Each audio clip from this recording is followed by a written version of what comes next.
María, María, la dama blanca de la paz. María, María, la dama blanca de la paz.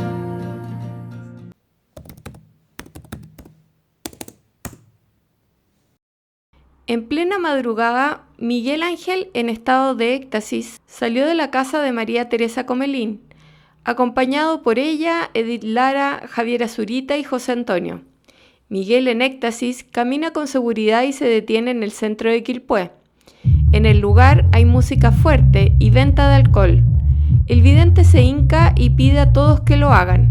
Oran, la gente impávida pasa y Miguel exclama: la señora dice que este es un centro de perdición. Mientras caminaban por las calles, iban cantando con alegría. Miguel, en visible estado de éxtasis, avanza con la mirada fija en el cielo.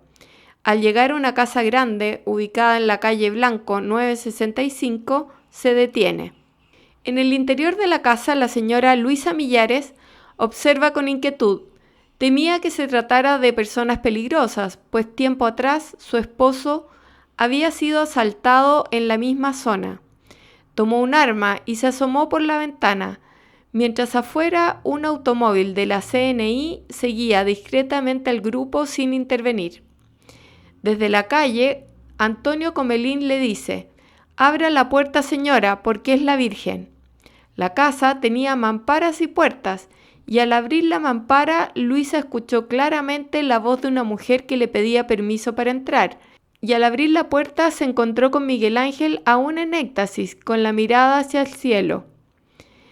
A pesar del tamaño de la casa, Miguel caminó con seguridad hacia la habitación del fondo, tomado de la mano de Edith y de Javiera.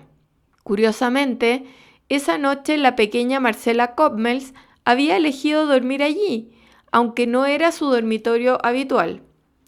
Desde marzo de 1981, Marcela, de 8 años, padecía leucemia linfática aguda y el hematólogo Octavio Tapia le diagnosticó apenas un mes de vida. Cada visita médica venía acompañada de la misma advertencia: no hacerse ilusiones, pues la vida de la niña podía extinguirse en cualquier momento. La pequeña vivía sometida a tratamientos intensos y dolorosos, con inyecciones constantes de drogas muy fuertes. No había crecido, estaba pálida, anémica y sin fuerzas. Pasó 5 meses aislada en una habitación protegida con plásticos, sin poder levantarse. Solo tenía un televisor y su familia debía ingresar con delantales, mascarillas y botas esterilizadas. Aquello difícilmente podría llamarse vida. Miguel se arrodilló junto a la cama y comenzó a rezar con los brazos levantados, siempre en éxtasis. Conmovida por la escena, Luisa fue a buscar a su hija Ana María Miranda y a su esposo, que estaban en otra parte de la casa. Al llegar, ambos quedaron impactados. Personas rezaban por su hija. Alguien exclamó: «La Virgen está aquí y viene a ver a su hija». Ana María y su esposo cayeron de rodillas, desbordados por la emoción, y solo atinaban a repetir: «Gracias, gracias, gracias». Miguel Ángel cayó de rodillas con fuerza, hizo la señal de la cruz y todos rezaron un Padre Nuestro y un Ave María. Según explicó luego el vidente, la Virgen había rezado junto a Marcela. Al terminar, Miguel se levantó junto al grupo y se dirigió hacia la gruta de Fátima. Poco después salió del éxtasis. Después de esta extraordinaria visita, la familia de Marcela acordó suspender el tratamiento de la niña. La madre, llena de fe, se dirigió al padre Luis y le comentó: «La Virgen me ha visitado». Su instinto de madre le hizo comprender que su hija estaba sana. El sacerdote solo pudo decirle que siguiera lo que le dictaba el corazón. La pequeña, sin embargo, no sanó inmediatamente. Mi mamá se arriesgó ese día y me sacó de mi burbuja, a espaldas de mi papá, de mi familia. Y me subí en esas micros que les llamaban las rompehuesos, que eran súper destartaladas de lata.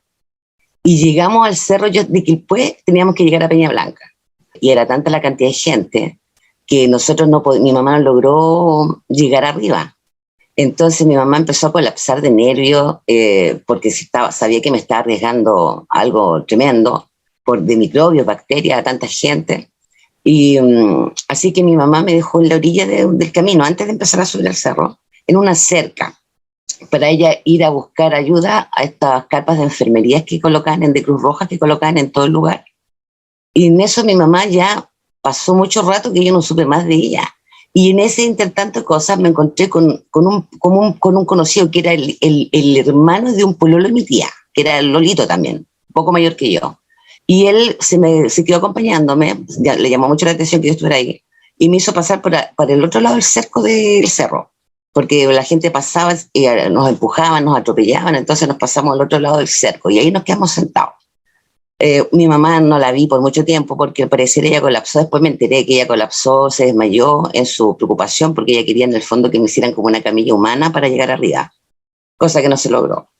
Cuando yo estaba sentada, ya había pasado un rato, se escuchaba por los parlantes eso, ya llevaba a la Virgen haciendo rezos, y resulta que en eso baja Miguel Ángel, que era el que hacía el que se comunicaba con ella, y empieza a bajar, la gente empieza a correrse en el camino. Yo veía que la gente era al otro lado del cerro, de la cerca, la gente empezó a abrir camino.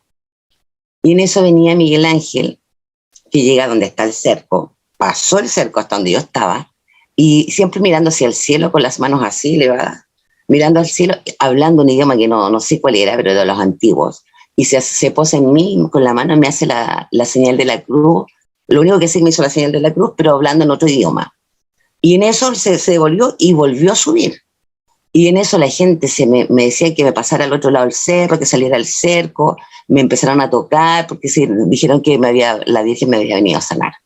Bueno, pasó eso, la gente ya empezó a retirarse. En eso encuentro a mi papá, que ya mi mamá se había comunicado, parece que se había desmayado, estaba en una Cruz Roja, que yo había quedado al lado de un cerco, en un cerro, y en eso después como 4 horas, me encontraron mi familia, mis familiares, y nos veníamos de vuelta, mi mamá con una tristeza tremenda porque no logró el objetivo, sabiendo todo lo que me expuso a mí, sacarme mi burbuja. Y cuando veníamos de vuelta en la micro, la rompehuesos, como te digo, yo le hago la pregunta a mi mamá, porque mi mamá no sabía nada. Le digo, mamá, ¿por qué llegó un hombre extraño a donde estaba yo y me hizo unos gestos? La gente después se me abalanzaba y me decía que la Virgen me había sanado, y mi mamá no tenía idea. Cuando le digo eso, mi mamá explota en una emoción tremenda, una alegría, no la podía creer. Llegamos a la casa y se enteró toda mi familia de lo que había pasado. Y llaman a mi médico, que se llama Octavio Tapia, un hematólogo. Lo llaman para decirle y contarle lo que había sucedido. Bueno, el doctor la retó, obviamente, porque cómo se le había ocurrido a mi mamá sacarme y ponerme esa forma. Pero mi mamá le pidió que por favor me hiciera los exámenes para saber cómo estaba mi condición. Bueno, pasó que como a los 10 días me citaron para ir a hacer unos exámenes, que es una muestra de médula, que se llama mielograma. Y aparte el hemograma, para ver las plaquetas, los glóbulos rojos, los glóbulos blancos y todo eso. Y resulta que la semana después de haber hecho los exámenes, el doctor llama a mi mamá y le dice que quiere repetir los exámenes. Y mi mamá le dice, ¿pero por qué no? No te quiero decir nada, quiero que repitamos los exámenes. Y vuelta a hacerme la segunda vez los exámenes. Y cuando ya le llegaron los resultados, el médico le dijo a mi mamá que había, o sea, del grado de enfermedad que yo tuve, de estar desahuciada, yo ya seguía presentando una leucemia, pero en grado 1. No en el grado 3, que es la etapa final. Entonces, que él lo único que él decía, que esto era milagroso, porque a través de, no estaba haciendo ningún tratamiento, como en el fondo le pudiéramos decir que a través de un tratamiento yo me haya tenido esa mejora. Y ahí me sané, pues. Me sané completamente, hasta la fecha que estoy, pues, vivita coleando, imagínate. Yo tenía 8 o 10 años cuando sucedió esto, y ahora voy a cumplir 50.